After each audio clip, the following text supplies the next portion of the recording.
And so if you look at what it takes to be in the card present world, you are essentially taking multiple solutions to equal one end experience for, let's say, the merchant, right?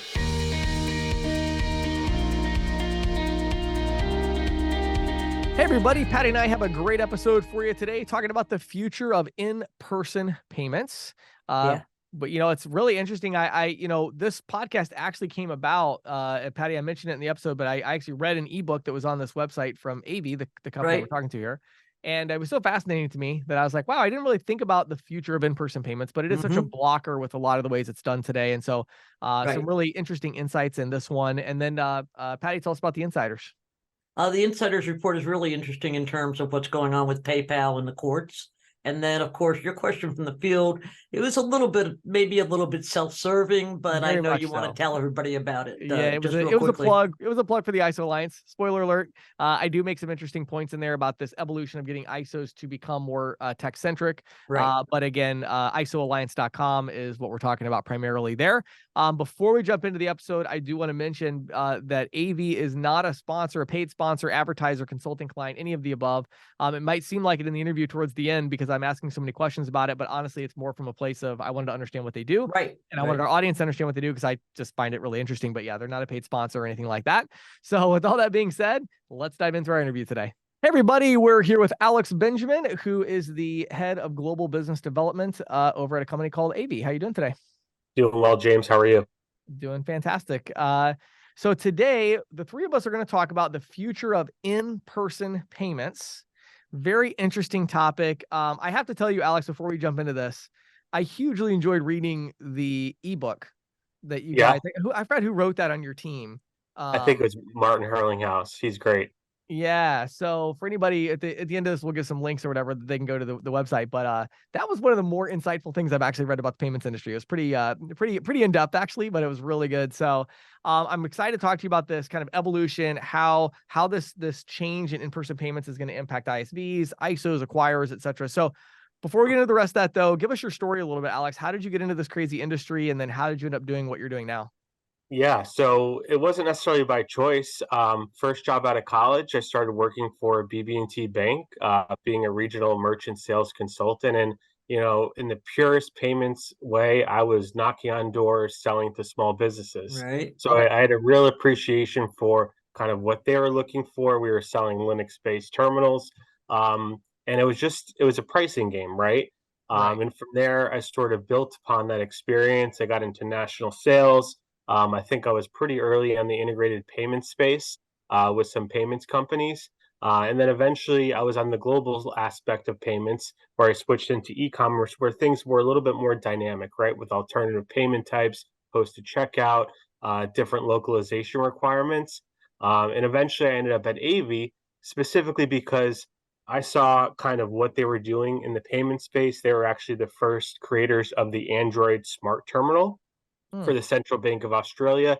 And Okay. personally, just being kind of a technologist and having an appreciation for some of these things and advancements in the space, I kind of wanted to be involved in it. And I've been with AV for about 4.5 years now, in a variety of different roles, both from a technical side and business development side. And so now I'm responsible for business development across North America and Europe, which is exciting. Well, that's So great. just if I can quickly, you talked about Australia. Now AV world headquarters is in the UK, correct? Yeah, that's correct. So have you just sort of entered the U? Are you just entered, in the last 4 years have entered the US market? Yeah, I would say for the last 4 years, we went Okay. from Europe to the US. Most people go from US to Europe, Right. but that's been our But progression. hey, Well, Alex, that's awesome. So when we look at kind of zooming out here and we look at in-person payments, obviously our audience, we have kind of these ISOs, agents, even ISVs and some of that out there, but what should they expect to see with in-person payments? How are they going to see these changes over the next, I don't know, 12, 24, 36 months? What do you see changing in that way? Yeah, so I feel like there's a transition from your Linux-based terminals to Android-based terminals to becoming Sure. more affordable, more flexible, and they can right. offer, dynamic features and functionality. And so when I think about the small ISO or the guy selling to a small business, I think there has to be a specific profile and persona that they're targeting because it's not necessarily going to be about, hey, I can save you money here. Hey, my servicing's better. I'm there for you, because these small business owners have heard that message before, right? And Right. so what they really need to do is develop an understanding of the types of businesses that they're walking into, and the types of solutions that can help that specific business run more efficiently in some manner outside of payments, with payments being organic to the conversation, right? And Mm, so what I'm seeing is these salespeople or small ISO shops partnering with added value software solutions that have, let's say, the all-in-one factor on the payment terminal, so they can still stay true to, let's say, their core revenue streams, but also provide, a flavor on top of that that is unique compared to the next person that's going to be calling them, knocking on their door probably 24 hours later.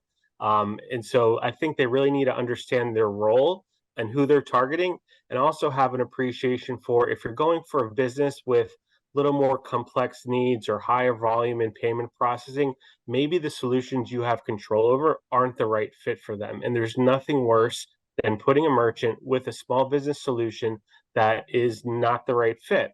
Right. And that's where I think there's an expectation of having third-party software partners finish, the last mile of the sale, right? Mm-hmm. Because you Mm-hmm. can't be everything to everyone. And I think there just needs to be a shift in that mentality to understand who you're a good fit for, what you could solve for in-house, and then also what you can refer to your third-party software partners, so that those solutions are truly adding value to their business and not necessarily being detrimental to the business. mm.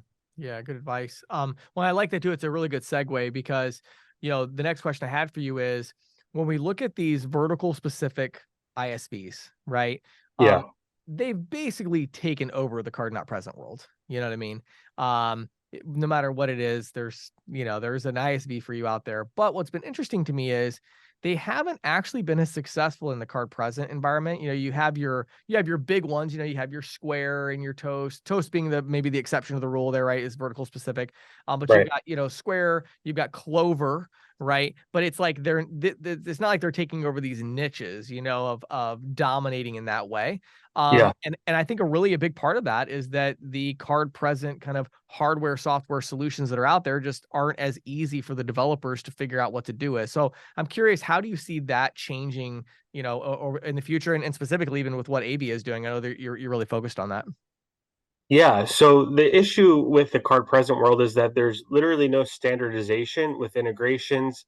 It's a fragmented ecosystem of hardware vendors, payment applications, gateways. And so if you look at what it takes to be in the card present world, you are essentially taking multiple solutions to equal one end experience for, let's say, the merchant, right?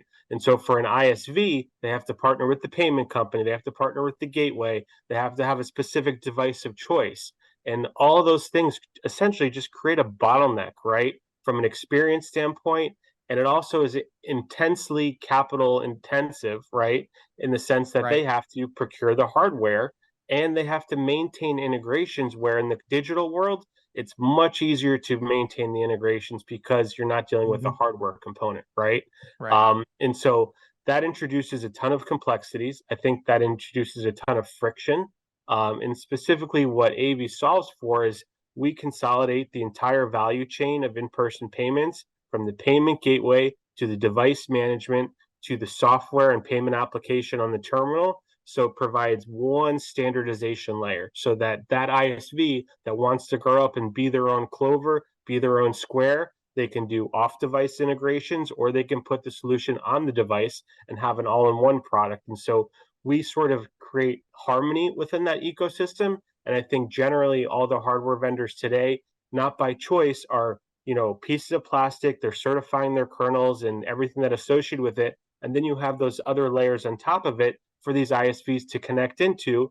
And it's a different integration no matter where you're connecting into, and you have to be married to everyone, right? And Mm, so it's very difficult to grow the business. It's very difficult to maintain the solution under that infrastructure heavy components structure. And that's something that I think is, kept the non-capital capital the companies that have high, a lot of money to invest in the technology. It's right. kept them from moving forward and advancing. And that's why you see the big companies like Clover, Toast, Square, right?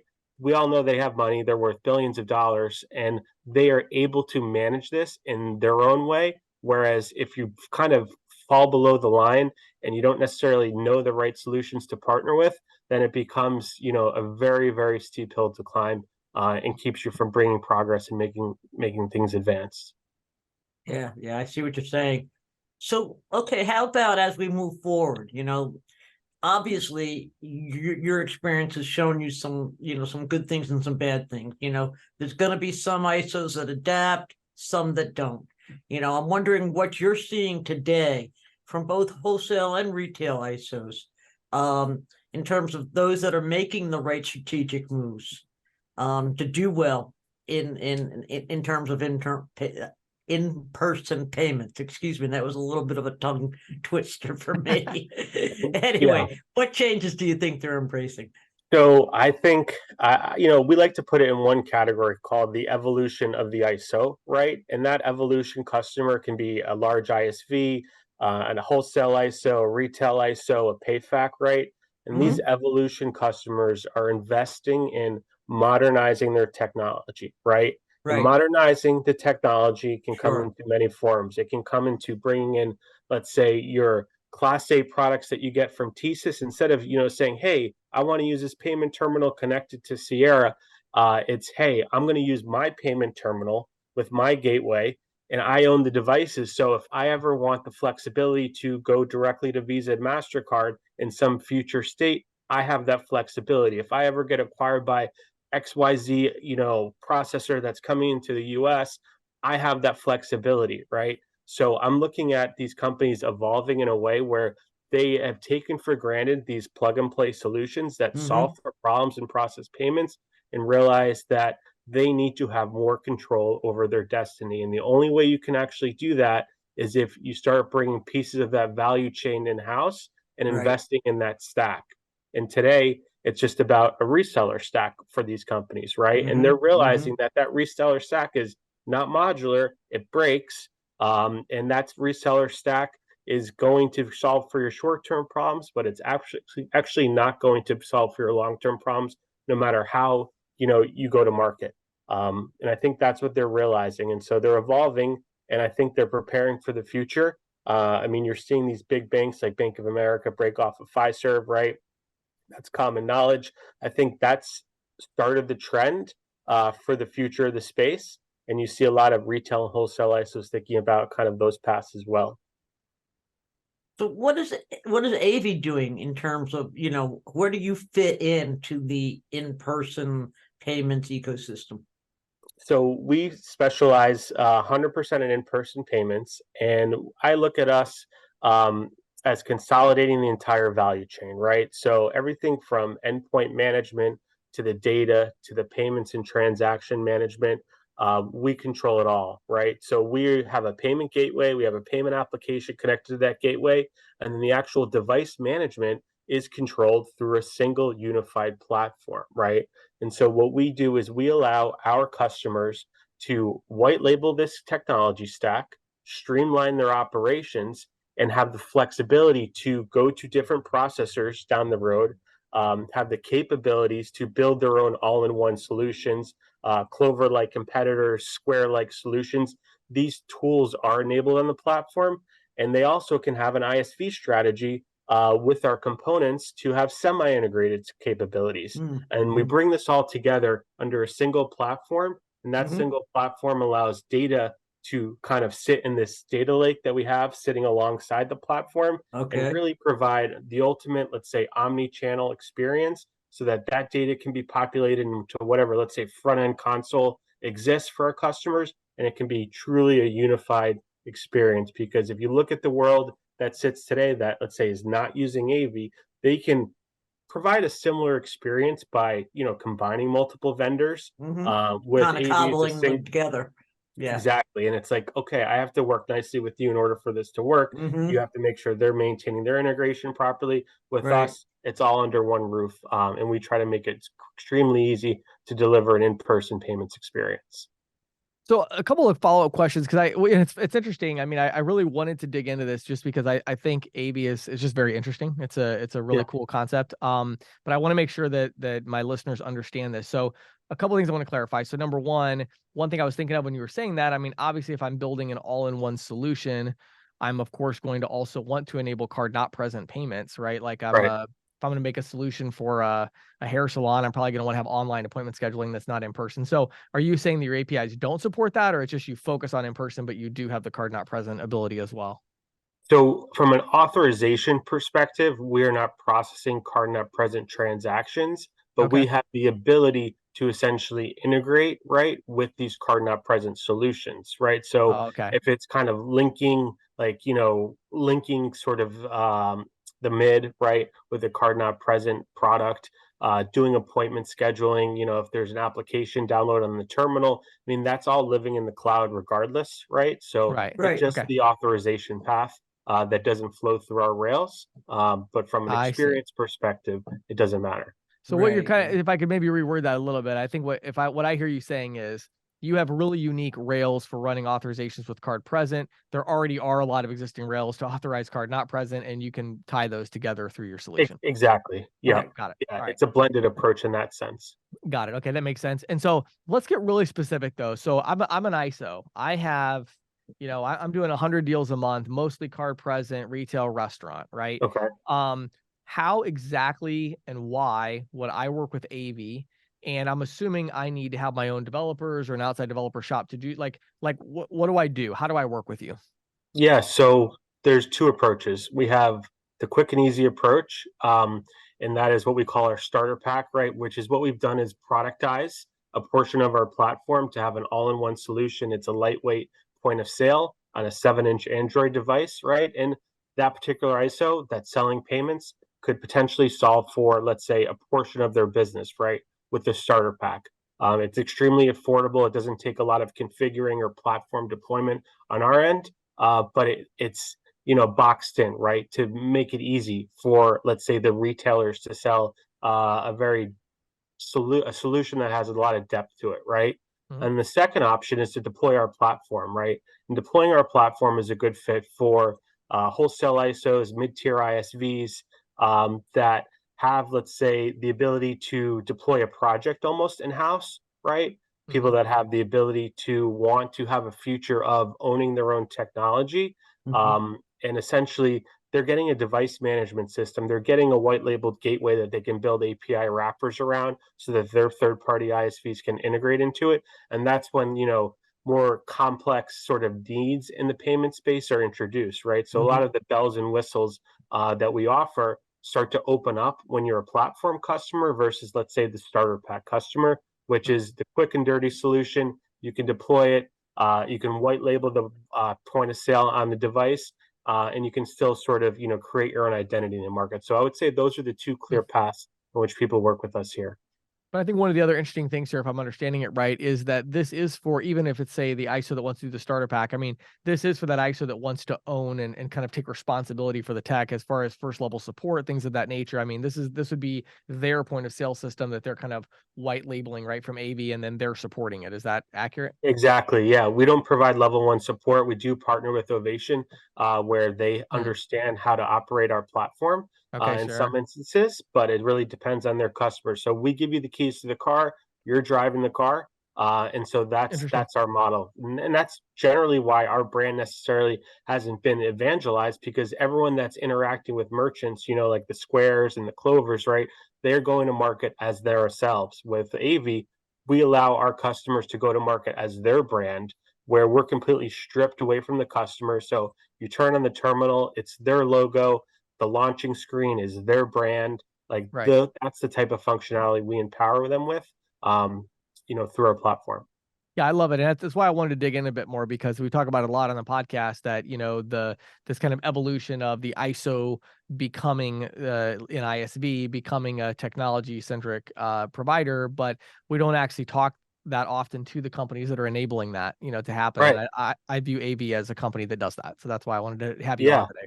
So Right. No, I appreciate that, and yeah, that's definitely our identity, right? yeah. The identity can be, the next Clover, the next Square, right? We provide all the tools to have that exact same experience. Or you can continue to build your ISV strategy, or you can continue just to process traditional payments, right? Yeah. But key to that is controlling your own destiny, and Mhm. that's something that our platform provides our customers. Very cool. Last question along these lines, and then I definitely want to get some contact info from you. But last question I have is about upstream integration. So like a big deal for obviously the ISO community is, a lot of them have minimums with TSYS or Fiserv or whatever, you know what I mean? Yep. So what do you have as far as upstream integrations right now? What does that look like? And maybe a roadmap? Yeah, so we're certified on TSYS Sierra today. We have a Chase Tandem integration. Fiserv's coming online shortly on the roadmap, Okay. and we're exploring other integrations in the US. If you want to go cross border in Europe, there's a handful of integrations there as well. Obviously, that's not going to be as relevant, but when we Yeah. think about AV, we're very global, Right. and so we have connectivity in a bunch of different regions. Awesome. Love it. Well, we're super interesting. Before we close out though, for those that are interested and they want to learn more about this, where would you send them to learn more? So I'm on LinkedIn, obviously, Alex Benjamin. They can look at our website at av.com, and then alex.benjamin at av. Feel free to email me directly. Happy to have a conversation, even if it's just an exploratory conversation. We might not Yeah. be the fit for everyone, but I'm happy to kind of talk about the industry. Just something that excites me in general.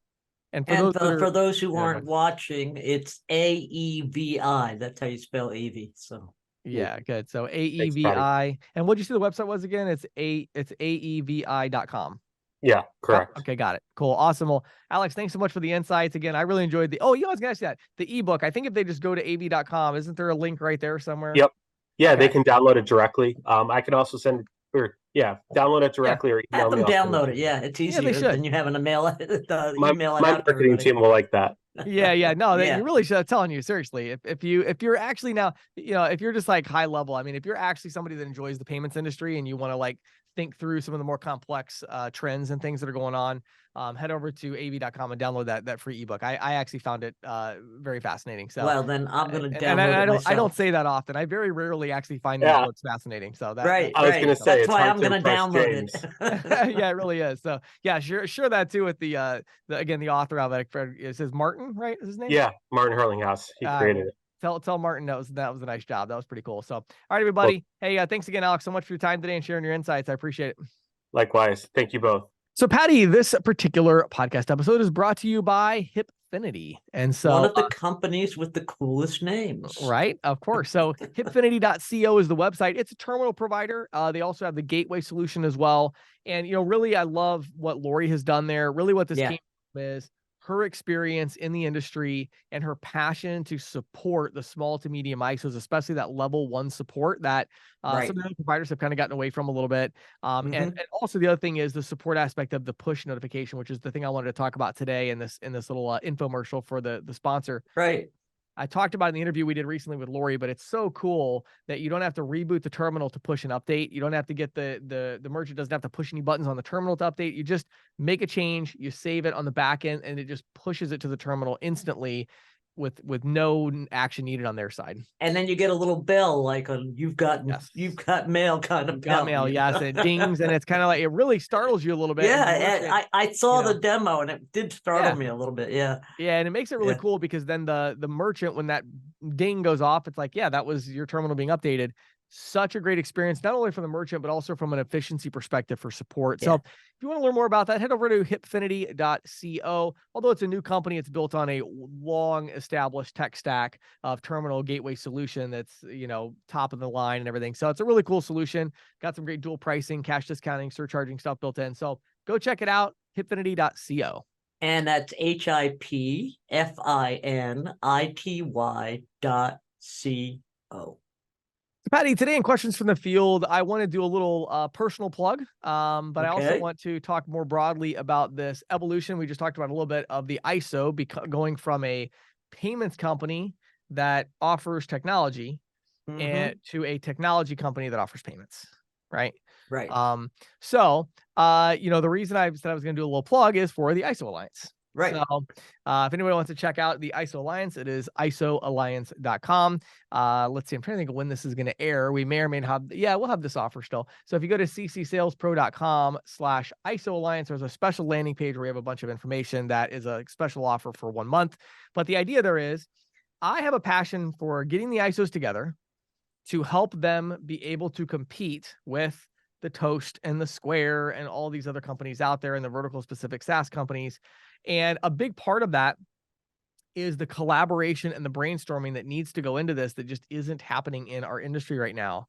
And, I think, Patty, there's this decision the ISOs have to make, which is, are they going to continue to focus on competing with each other for a small sliver of a piece of the pie that's getting smaller every day? Right. Or do we get together and instead fight back and become competitive with the big players that are entering, right? And in order to, start growing the piece of the pie that we have access to. And so my belief and my passion, of course, is that we would do the second option. And I think it's important for ISOs to understand, and I'm talking to the small, medium ISO here. I mean, when you look at the upstream partners that you're working with, I mean, I don't care who it is, right? And their focus has shifted to integrated payments. Oh yeah, no question. Right. And so, and unfortunately, it's funny because I had a really good conversation today with a company about this, but unfortunately there are very, very few of these large upstream partners who have figured out how to bring the ISO agent world together with the integrated payments. Integration. Yeah. And what you're seeing, Patty, and I hate to say this, because I'm sure some people will be upset if you are saying this, but the truth is the vast majority of, upstream partners for an ISO today, their strategy is make as much money as we can from the ISO agent world and invest all of that money into building ISV partnerships that are completely separate from the ISO agent world. Which isn't really totally off base from what they've been doing for years anyway. It's not, and it's just another pot it's going towards. Well, and to clarify, I think it's the right decision. I mean, I've question. been the first one to advise them to do it. But the fact is that there is that dichotomy that ISOs and agents really need to be aware of and need to be planning for. Right. Well, and what they need to do is they have to take responsibility for, you know what I mean? Like creating, like you have to create your own technology company. You can't just lean on, well, my upstream partner, they're pretty good with tech. Well, maybe. But that's not their focus is not helping you to become a technology centered company. Helping their own people. Exactly. Right. Yeah. So, the ISO Alliance I put together, I've been thinking about it for a year, and I put the ISO Alliance together because I'm tired of, I consult for just, a relatively small number of companies. A lot of them are really large, but I like to work with the small ISOs to say, hey, let's number one, figure out how to get the basic operations of the business going, right? Make the right connections to the right upstream partners, the right technology solutions, whatever. Let's figure out the core, we got to be able to recruit agents, train agents, manage them. So we have all these kind of core things, but then also we're going to be talking a lot about this transition. And so we do this with mastermind. So we have a monthly mastermind, 1 hour mastermind where it's you, 9 other ISO owners or executives, and myself, where I'm going to be facilitating these conversations, talking about challenges, sharing insights and ideas. We have all kinds of resources. I've got consulting resources where I'm taking strategy memos and things that I've done in the past and, obviously remaking them, generalizing them, but making them available to members of the ISO Alliance. Every month we do marketing materials that are going to be branded with your logo and color scheme as a member of the ISO Alliance. We've got Charles Bishoda as the legal counsel, and every month he does a 30-minute legal insight. We just did one on how to structure sub-agent agreements. And then once a year, once we get past the first 3 months here, we're going to look for these 12-month members where we're going to also all get together at Nimical. And it's a really cool 5-star resort.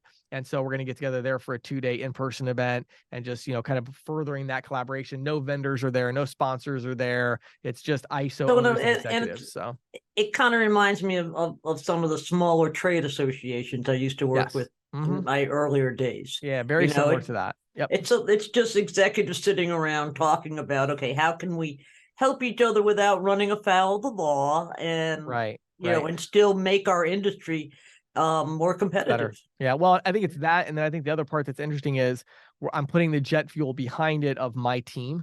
And so, my creative team is making marketing materials. I'm doing the consulting stuff. So we're kind of like trying to bring collective resources to all of the ISOs to help them be competitive, and then share connections and resources in that way as well. So I'm really excited about it. So again, if you want to check it out, if you want to see the grand vision for it, you can go to isoalliance.com. If you want to see what's happening right now in the special offer where you can just try it for a month and see if you like it, go to ccsalespro.com/ISOalliance. So I just want to give a little plug on that one, but I think it's worth taking a look at if you got a small to medium ISO. Well, James, from the Department of What's Good for the Goose is Good for the Gander comes news of a lawsuit against PayPal. This class action lawsuit alleges PayPal violates state and federal antitrust laws through its anti-steering rules. It says that millions of consumers are paying higher costs due to PayPal's anti-steering rules. It seeks compensation for consumers who overpaid for e-commerce items because of the policy, and an injunction putting an end to what attorneys refer to as draconian rules. Now, PayPal's anti-steering rules dictate various aspects of merchant checkouts that inhibit the ability of consumers to make informed choices, the lawsuit alleges. The rules block merchants from telling consumers about less expensive payment options. Any discounts or inducements that are given to consumers to lower costs are deemed surcharges on PayPal and thus prohibited. The lawsuit was filed on August 5th by the law firm Hagens Berman in Federal District Court for Northern District of California. In a press release, the law firm urged consumers who had used PayPal since 2019 to reach out to be part of this class action.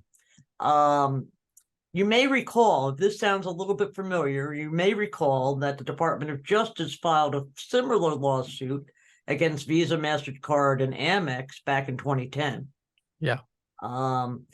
Both Visa and MasterCard immediately settled with DOJ.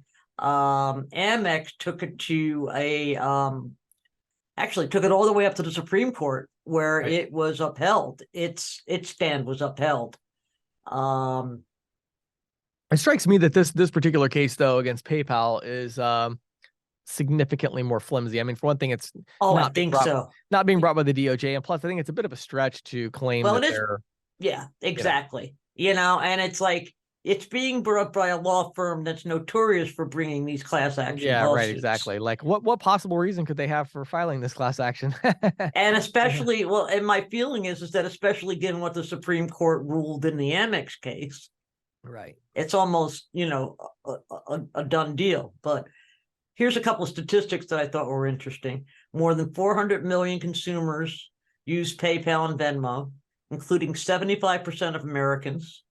Nearly 1 million e-commerce sites accept PayPal. And the company claims it processes 41 million transactions a day. Wow. That's a lot. Wow. Yeah. Goodness. I always love these lawsuits because if you really want to get into the weeds, you can find out all these little, details, nitty-gritty details about companies. But that statistic just kind of floored me. Yeah. I agree. I don't think this is going to go a whole lot, but I think they're making a big play for reputational play, shall we say? Right. And I think that it could hurt PayPal's reputation a little bit. Yeah. Wow. Well, it'll be very interesting to see how it all plays out. I'm sure you'll keep us in the loop on this one. I personally, my prediction, this one, I think PayPal is going to take it all the way and win this one, but that's just my.